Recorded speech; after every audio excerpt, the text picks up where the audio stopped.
Today I wanted to share an idea for damaged books.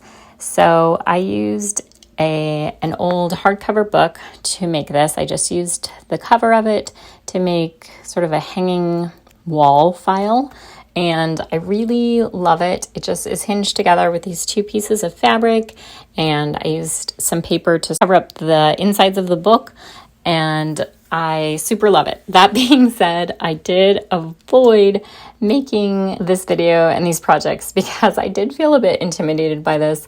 I don't feel like I did things perfectly at all. If you're looking for that, maybe you need a different video. But if you want to learn right alongside me so you don't make some of the same mistakes, or so you can think about how to do things better, then here we go. So I keep a bunch of things on hand for future reusing projects, and I do have a lot of notebooks and damaged books on hand. This is a small notebook I had on hand. Sometimes you have notebooks that just have a few pages left, so I took the pages out. I'll use those, reuse those for notes, and here is what I was left with.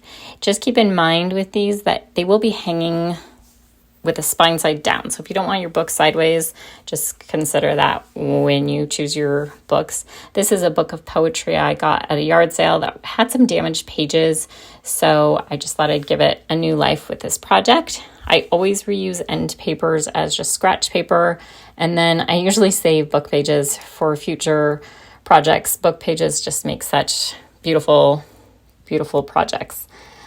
So this is what I ended up with. Again, the inside of the spine was a little damaged, so I'll talk about that in a moment. This book was so cute, but it had some missing pages, so no disrespect to the author illustrator, but I didn't want it to hang with the spine side down, so I ended up cutting the spine off, and I'm just going to hinge it from the bottom so that we can see that little kangaroo the right side up. And once all the pages were separated, they're so cute. I'm definitely going to save this for future projects. I had my pieces. I really like the spine too. I might do something with that. And then, like I said, I'll just hinge those later.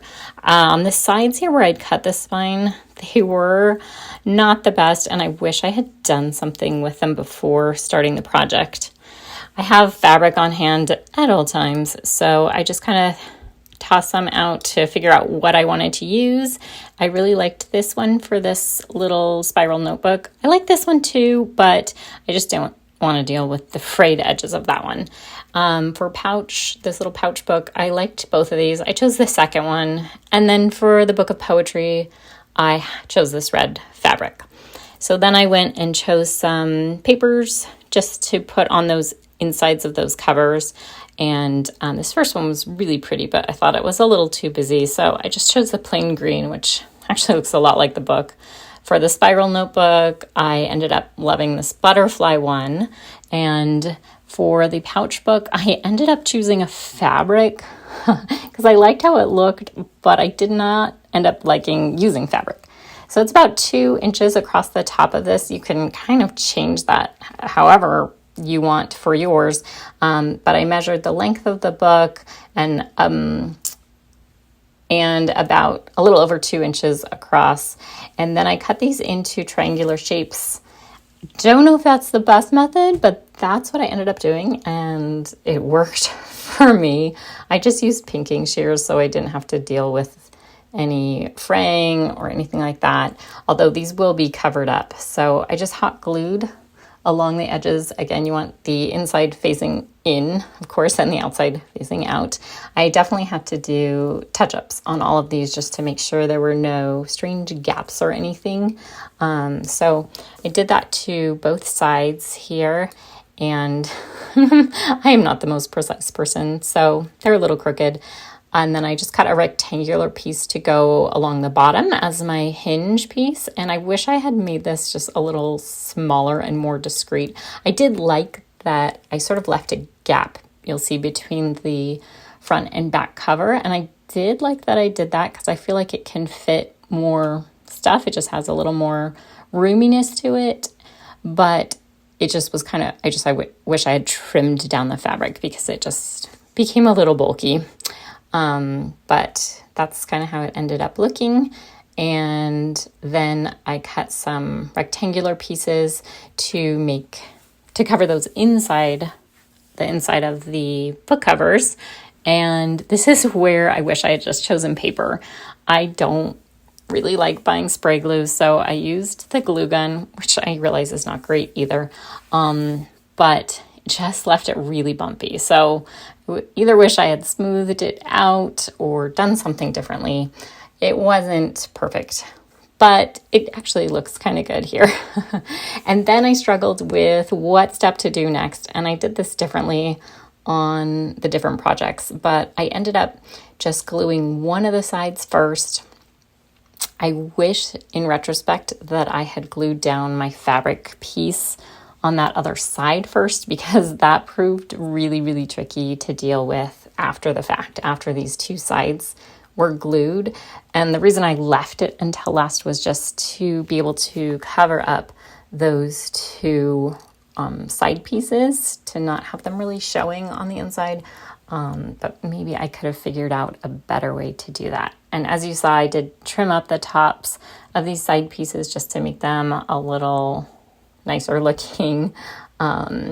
So I liked it. It's really cute. But this is where it got super tricky, because I did use the bumpiness of the glue gun, and then I was trying to work with stuffing the fabric in there and not having it stick in a weird way. It worked. It's not great, but there it is. And then I used my original one just as a reference about how far in I had made those holes, just a little under 2 inches. It doesn't have to be the same, but I just used that to sort of give myself a reference. I happen to have a crocodile that someone gifted me, and I don't use it very often. I feel like this is the kind of thing you can borrow from someone, but you also could just use something else to drill those little holes in there. It was a little tricky getting them through the fabric. So then on the book of poetry, I just kind of laid out all my pieces just to make sure I had what I needed. This is not the order I put them in. I first covered up the spine with that rectangular piece of fabric. And I did run out of glue gun. I did run out of glue for my other glue gun, so I used this little one. I just wanted to show that you can find glue sticks at places like Goodwill for super, super much cheaper than buying them new. So just keep your eyes out for those at yard sales and thrift stores, and it saves you money, and you kind of get to reuse something someone else isn't using. This time I used a glue stick to glue down the paper, which was a lot smoother and easier than what I had done previously. This time I glued both sides at once. I don't really know what I was thinking, because as you'll see, this proved really a little challenging. I think I could have used clips at the top to sort of fold both sides in and just kind of stick the cover down where I wanted it to be. But instead I just struggled with it. So maybe you can learn from this. I thought this was super cute though. It almost looked like you could make a little purse out of these books as well, which I'm sure people have done. So maybe that's my next project. So I just touched up with the glue gun, and then it was mostly ready. I just wanted to cover up the inside. Again, this was a whole lot easier with a piece of paper and a glue stick than trying to use the fabric. And you'll notice that my spiral notebook from the beginning disappeared because my daughter found it and wanted to use it for a project of her own. So you will not be seeing that one again. This one, again, I made the 2 holes, and then it was time to pick out just sort of a string or a yarn. So you could use yarn. I love having an excuse to use t-shirt yarn and then just sort of some twine. And that's what I ended up using for this first little book. Just kind of, I like to put the string in from the back of the book just so the knots don't show. And on this one, I just kind of made a double knot and figured that was secure enough for what I was looking for. You could always maybe put a dot of glue or tape just to really secure those, although I wouldn't hang anything too heavy from these. And of course I did that to the other side as well, and just kind of once I had trimmed up the edges of those, I felt like this one was ready to go. And then for this little pouch book, I decided on this yarn, which was very hard to get through those little holes. So I used the old piece of tape wrapped around trick.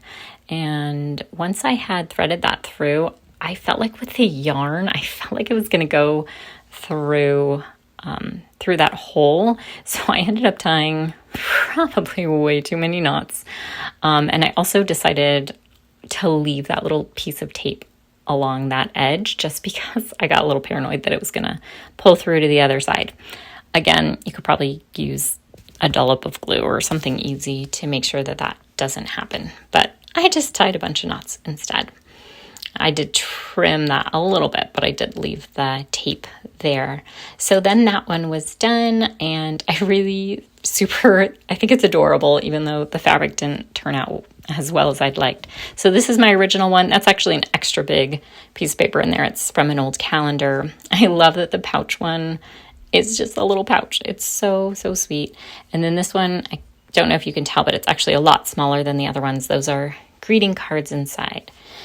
So I hope you enjoyed this idea. You can use my learning experiences to help you, and you can make this project your own. Thank you so much for being here and for watching.